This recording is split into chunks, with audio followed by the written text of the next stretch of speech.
Halo semuanya, PTTH Dunia 1000 Besar episode 101 sudah rilis nih. Tanpa banyak basa-basi, yuk langsung saja kita lanjutkan kisah serunya. Di episode sebelumnya, Pangeran ke-6 Kerajaan Xuanling, Du He, datang bersama pengikutnya ke Pavilion Fengxiang untuk menjemput 3 murid berbakat yang memperoleh hak memasuki kolam Kaisar Xuanling. Namun kesombongannya memicu konfrontasi dengan Zulao, salah satu tetua terkuat Pavilion Fengxiang. Pertarungan hampir berujung pada kematian Du He, tetapi avatar Raja Xuanling muncul dan menahan serangan Zulao. Keduanya kemudian saling berhadapan dengan kekuatan puncak Dodi, memperlihatkan pertempuran menegangkan antara dua raksasa. Akhirnya, Raja Xuanling menarik kembali avatar beserta pengikutnya, meninggalkan peringatan samar. Zulao pun terkejut akan kekuatan yang ditampilkan lawan, namun segera menenangkan murid-muridnya. Mereka pun bersiap melanjutkan perjalanan. Pada saat ini, beberapa suara batu keras terdengar bergema di dalam aula megah. Jelas bahwa lenyapnya avatar itu membawa dampak besar bagi Raja Xuanling. Di dalam hatinya, dia merenung dalam-dalam. Dia tidak menyangka Zulao ternyata masih hidup setelah peristiwa ledakan mengerikan itu. Lebih mengejutkan lagi, kekuatannya kini berkembang sedemikian rupa hingga menimbulkan ancaman nyata. Dalam pikirannya, jika dibiarkan, kelak Zulao pasti akan menjadi batu sandungan besar yang menghalangi rencana besar miliknya. Di jantung kota kekaisaran, berdiri sebuah istana yang megah tiada tara. Di puncak sekte besar, 3 aksara emas berkilauan terpampang jelas. Aula Jingluan, aula utama yang dipenuhi kemewahan. Tangga-tangga batu berlapis emas menjulang tinggi menuju singgasana yang berdiri di titik tertinggi ruangan. Di atas singgasana itu, seorang pria dengan jubah mewah perlahan membuka matanya. Aula tersebut hanya dihuni oleh 2 sosok. Yang pertama adalah Raja Xuanling sendiri yang duduk di atas singgasana. Sementara di sampingnya, berdiri seorang pria berwajah tampan dengan kipas bulu di tangan, memancarkan aura kebijaksanaan dan kewibawaan. Dialah orang kepercayaan sang raja, bernama Wensi, menundukkan kepalanya dengan hormat saat menghadap majikannya. Paduka harap menjaga kesehatan, menjalankan perwujudan jarak jauh sangat menguras tubuh.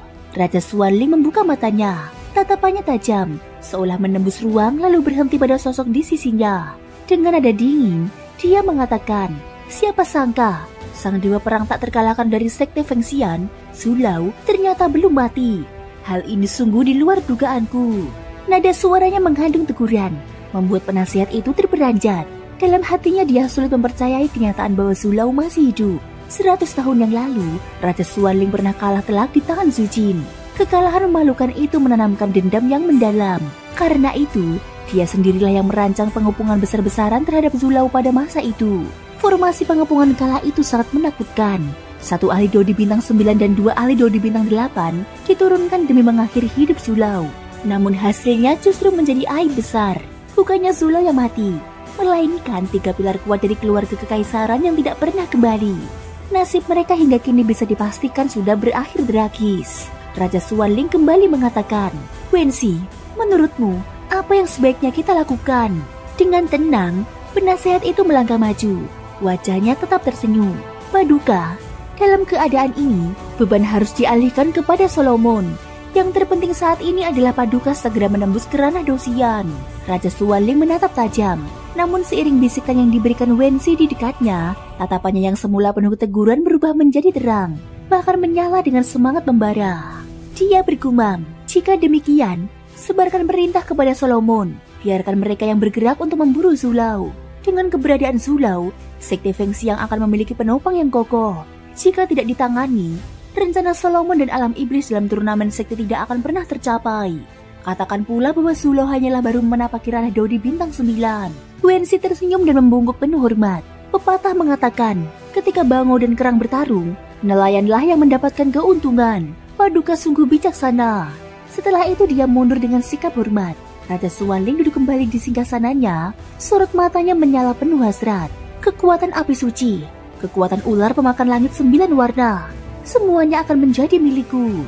Di sisi lain, di dalam sekte Fengxiang, Zulao segera membawa Xiaoyan dan kedua rekannya menuju wilayah keluarga kekaisaran Xuanling. Walau sebagian besar wilayah Xuan Santian merupakan zona terlarang bagi penerbangan, dengan kekuatan dan kedudukannya, Zulao dengan mudah membuka jalur ruang meningkat perjalanan mereka. Di dalam terowongan ruang, suasana tampak hening. Xiaoyan dan rekan-rekannya menyadari bahwa sejak pertempuran melawan perwujudan tadi, Zulau terus tenggelam dalam pikirannya, seakan merenungkan sesuatu yang mendalam. Di luar wilayah Fengxiang, seorang gadis muda dengan wajah mungil tiba-tiba muncul dari retakan ruang. Dia melihat ke sekeliling dengan raut kecewa. Ini jelas aura Zulau. Mengapa aku tidak bisa bertemu dengannya? Lagi-lagi terlewat. Dia menghela nafas panjang. Matanya berbinar nakal. Aku hanya ingin diam-diam mencari Xiaoyan, pemilik tubuh Dao di peringkat 10 itu. Tetapi tetap tidak bertemu. Nada kesalnya terdengar jelas, membuat sosok lain muncul di sampingnya. Suara penuh kasih sayang menyusul. Nak, turnamen sekte sudah semakin dekat. Bukannya berlatih sungguh-sungguh, kau malah masih saja suka bermain. Mata gadis itu berkilat manja. Ia meraih lengan lelaki di sisinya, lalu berkata, "Ayah, biarkan aku keluar bermain sebentar. Sungguh membosankan tinggal di dalam pavilion Fengxiang setiap hari." Pria parubaya itu tertawa kecil, meski sikapnya tetap tegas. "Akan ada waktunya kau keluar, namun bukan sekarang. Setelah Zulau kembali bersama ketiga orang itu, kau akan berlatih beberapa waktu. Setelah itu, ketika pertarungan internal sekte usai, kau boleh pergi." Gadis itu bersorak gembira. Sepakat, janji ini ayah tidak boleh mengingkarinya. Dengan riang dia berlari kembali ke dalam sekte Fengxiang, lalu menghilang tanpa jejak. Pria itu menghela nafas panjang. Sosoknya bukan lain adalah Liu Ping, wakil kepala Istana Langit. Anak perempuan memang tidak bisa ditahan selamanya. Gumamnya pelan. Tak lama kemudian, sosok lain perlahan muncul. Ia adalah Musushi. Dia tersenyum tipis melihat pemandangan barusan. Kau beruntung memiliki putri seperti itu. Namun Liu Ping hanya menggeleng dengan getir. Beruntung apa? Anak itu hanya tahu bermain. Andai dia mau berlatih sungguh-sungguh, kekuatannya pasti sudah jauh melampaui sekarang. Dunia luar tidaklah damai. Dengan sifatnya yang polos, aku khawatir dia akan banyak terluka jika benar-benar pergi keluar. Liu Ping menghela nafas berat. Kekhawatirannya semakin tampak jelas. Benar, di pavilion Fengxiang, dia adalah putri kecil yang selalu dijaga.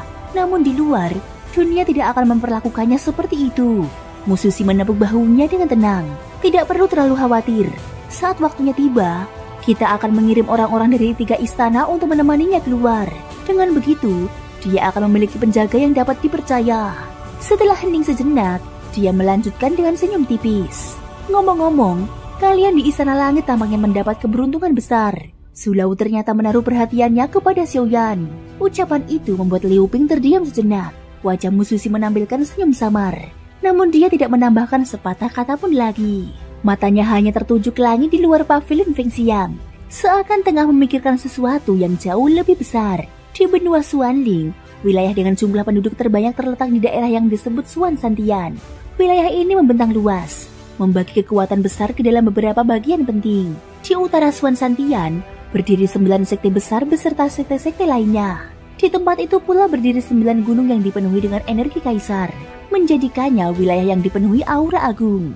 Sementara itu, Kekaisaran Xuanling berpusat di bagian tengah Xuan Santian.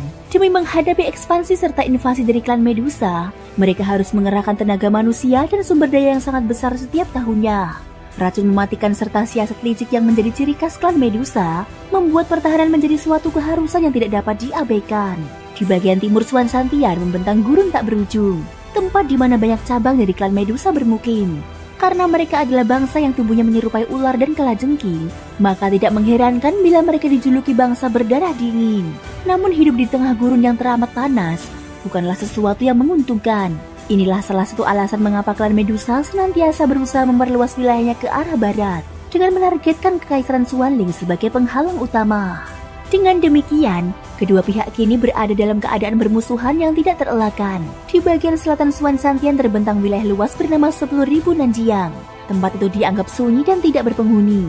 Namun banyak kisah indah serta rahasia yang belum terungkap terkandung di sana. Sedangkan di bagian barat, terbentang dunia yang sepenuhnya dikuasai oleh para binatang ajaib. Pada saat itu, 4 sosok perlahan muncul dari titik cahaya yang berkilau.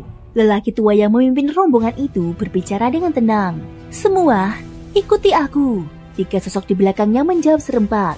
"Baik." Keempat orang itu tidak lain adalah Zulau beserta rombongannya yang berangkat dari pavilion Fengxiang menuju ke Kekaisaran Xuanling. Perjalanan dari utara menuju tengah tidaklah singkat. Namun berkat kehadiran Zulau, yang merupakan seorang ahli Dao di puncak, jarak yang semestinya memakan waktu lama dapat ditempuh hanya dalam 1 hari. Ketika mereka tiba, Pemandangan sebuah kota besar dan megah segera terpampang di hadapan. Mo Yingying menatap kagum ke arah kota itu. Bibir punggungnya terkatup rapat. Itu adalah Kekaisaran Xuanling. Dari kejauhan, tampak tembok kota yang menjulang puluhan zang mengelilingi kota makmur tersebut dengan rapat. Bahkan dari jarak jauh, samar-samar dapat dirasakan aura kekuatan yang tersembunyi di dalamnya. Sulau menjelaskan, Kekaisaran Xuanling berdiri di tengah Xuan Santian.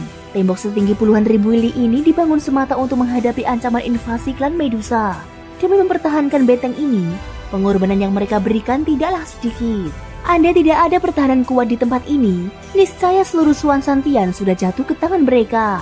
Xiaoyan mengangkat kepalanya, menatap jauh ke arah timur, ke wilayah klan Medusa. Perasaan gelisah perlahan muncul di lubuk hatinya. Klan Medusa, mengapa hatiku seolah dipenuhi rasa gelisah? Mu Feng yang berada di sisi lain turut berkomentar. Kekaisaran Xuanling benar-benar berada di posisi yang sulit, terjepit dari berbagai arah. Sementara itu, Mo Yingying dengan gaun berwarna cerah tampak anggun. Namun dia tidak memperhatikan percakapan yang berlangsung. Pandangannya terpaku pada kota besar di depan, seakan sesuatu sedang menggugah perasaannya. Kekaisaran Xuanling, pusatnya berada di dalam kota agung bernama Kota Xuanling. Sulau pun memberi perintah, "Ayo pergi." Dia memimpin rombongannya mendekat ke gerbang kota. Namun sebelum mereka melangkah lebih jauh, suara keras terdengar. "Berhenti, mohon tunjukkan identitas kalian." Di depan gerbang, pasukan besar berjaga dengan disiplin tinggi. Tubuh para prajurit berlapis baju zirah. Langkah mereka rapi dan teratur. Kehati-hatian ini jelas wajar, mengingat hubungan tegang dengan klan Medusa. Tanpa banyak bicara, Sulau mengangkat jarinya. Seketika sebuah papan kayu perak dengan 3 aksara besar bertuliskan Pavilion Fengxiang berkilau di hadapan para penjaga. Walau hanya terlihat sesaat, para prajurit segera menyadari identitas orang yang berdiri di hadapan mereka. Papan itu adalah tanda kebesaran dari salah satu sekte besar. Pemiliknya sudah pasti bukan orang biasa, melainkan tokoh puncak. Para prajurit segera berdiri tegak. "Silakan masuk, Tuan." Sulau mengangguk tenang, lalu berbicara singkat. "Mereka bertiga adalah murid-muridku. Tidak masalah jika ikut masuk, bukan?" Para prajurit tampak ragu. Walaupun tanda itu jelas asli, peraturan menyebutkan hanya satu orang pemegang papan yang boleh memasuki kota. Kekhawatiran terbesar mereka adalah bila penyusup dari klan Medusa berhasil lolos hingga ke pusat kerajaan. Akibatnya akan sangat fatal. Namun, bagaimana mungkin mereka berani menentang seorang tokoh setinggi ini? Ketika suasana kian tegang, sebuah suara berat namun ramah terdengar. Tokoh besar seperti beliau datang ke kota Xuanling, wajar bila membawa murid-muridnya. "Silakan lewat jalur ini." Sosok pria berzirah penuh hanya memperlihatkan sepasang mata tajam, melangkah maju. Para prajurit yang berjaga tampak lega. Sosok itu adalah Huya, komandan pasukan cadangan, sekaligus seorang ahli tingkat Dodi bintang 6. Huya menoleh memberi isyarat kepada pasukannya, lalu berbicara sopan. "Gerbang utama diperuntukkan bagi rakyat biasa. Silahkan lewat jalur khusus ini, Tuan." Sulau hanya mengangguk singkat. Dia lalu membawa Xiaoyan dan kedua lainnya menuju jalur yang lebih tersembunyi, hingga lenyap dari pandangan. Setelah mereka menghilang, Huya menggeleng perlahan sambil berbisik, "Orang-orang itu pasti utusan Pavilion Fengxiang yang datang untuk menggunakan kolam Kaisar Xuanling." Ia kemudian menatap tajam para prajurit yang sebelumnya ragu. "Kalian bodoh. Jika kelak bertemu dengan pemegang tanda sekte besar, berapapun jumlah orang yang dibawanya, izinkan masuk tanpa banyak bicara. Sosok-sosok semacam itu bukanlah orang yang bisa kita halangi." Pikirannya masih diliputi rasa kagum dan gentar. Hanya dari nafas aura saja, lelaki tua tadi mampu menekan dirinya hingga ke kedalaman jiwa. Kekuatan seperti itu mungkin hanya para tetua kuno di dalam istana yang sanggup menghadapinya. Huya lalu menghela nafas panjang sebelum kembali memberi perintah. "Perketat penjagaan, jangan biarkan satupun orang mencurigakan lolos.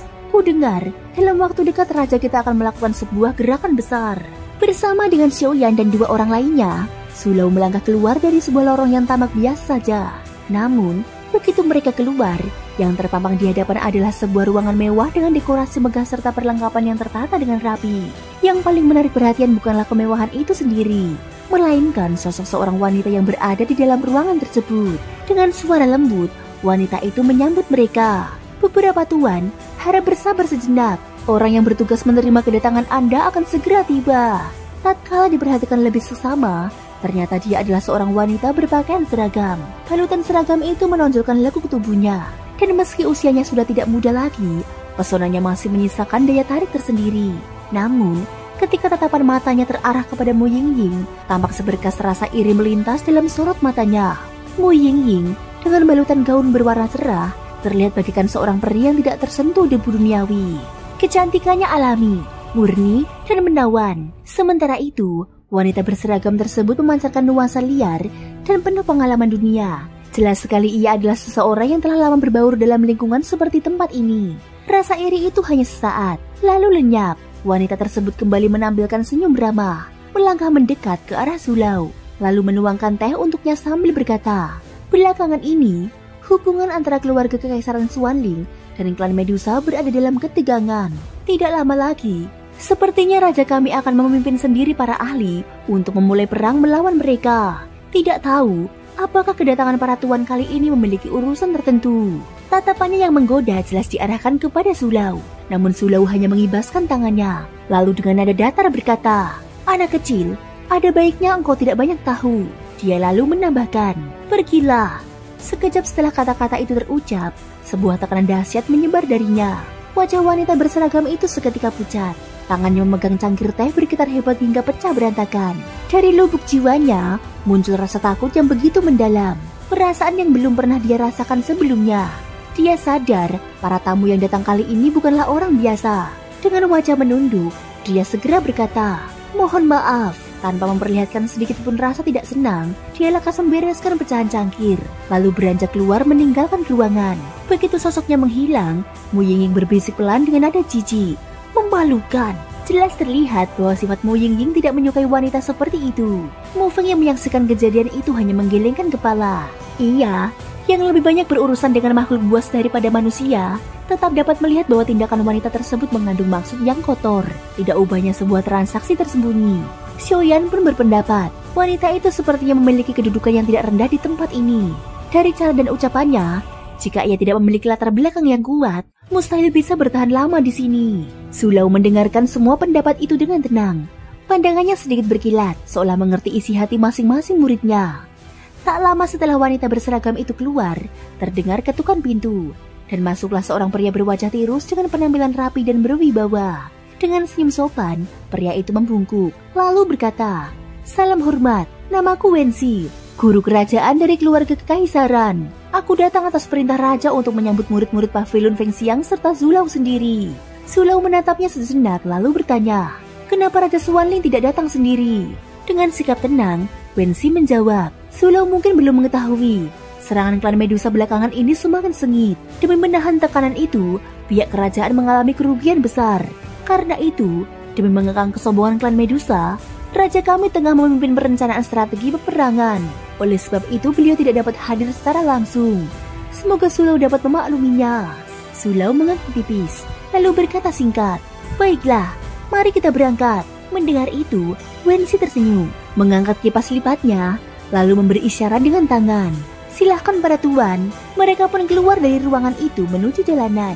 Wenxi segera mengikuti di belakang, namun matanya berulang kali melirik Mu Yingying dengan penuh perhatian. Di dalam hatinya dia bergumam, "Perasaan ini, mengapa seolah aku pernah merasakan aura gadis ini? Namun kapan?" Dia terdiam dalam kebingungan, lalu mempercepat langkah untuk menyusul rombongan. Rombongan 5 orang itu berjalan hingga tiba di jalanan utama kota Xuanling yang ramai. Suasana begitu meriah, penuh pedagang, suara tawa, serta keramaian orang berlalu lalang. Dengan senyum hangat, Wenxi menjelaskan, "Inilah jalan paling makmur di kota Xuanling. Di ujung jalan ini terdapat pintu masuk menuju kolam Kekaisaran Xuanling." Zulau menatap keramaian itu sambil menghela nafas. Kota ini tetap semeriah biasanya. Wenxi menambahkan dengan nada penuh sopan. Tidak mengherankan Zulau, inilah kawasan dengan arus manusia terbesar di seluruh kota. Bahkan Pavilion Fengxiang sekalipun tidak menampung sebanyak ini. Tentu saja, keduanya berbeda tujuan. Pavilion Fengxiang mengutamakan pembinaan talenta, sedangkan keluarga Kekaisaran menjaga warisan dan melindungi wilayah yang luas ini. Zulau hanya menjawab singkat, "Mungkin saja demikian." Dia tidak berbicara lebih jauh, begitupun Xiaoyan dan yang lain. Sehingga perjalanan dilanjutkan dalam keheningan. Namun di sisi lain dari jalan yang sama, tampak seorang pria dengan wajah muram berdiri sambil bergumam penuh amarah. "Keparat, Pavilion Fengxiang, aku datang untuk menyambut mereka, tetapi justru dipermalukan." Dengan mata menyala kebencian, dia menambahkan, "Jika aku bertemu orang-orang Pavilion Fengxiang itu, Aku pasti akan melampiaskan kemarahan ini. Sosok itu bukan lain adalah pangeran ke-6, Du He. Dia sejak awal datang ke pavilion Feng Xiang bukan hanya untuk menyenangkan hati ayahnya, Raja Xuanling, melainkan juga untuk memperkuat kedudukannya dalam perebutan tahta di masa depan. Namun, dia tidak pernah menduga bahwa kekuatan pavilion Feng Xiang begitu menakutkan. Jika bukan karena campur tangan ayahnya, dia mungkin sudah kehilangan nyawa. Kini, meski harus menelan kekalahan, Raja Xuanling tidak menghukumnya, sehingga keinginannya untuk meraih prestasi justru semakin menggebu. Dan tanpa disadari, langkahnya perlahan semakin mendekat ke arah rombongan Xiaoyan. Thank you guys sudah mendengarkan ceritaku di episode kali ini sampai akhir. Ikutin terus kelanjutan episode berikutnya ya. Semoga hari kalian menyenangkan. Sampai jumpa dan bye-bye.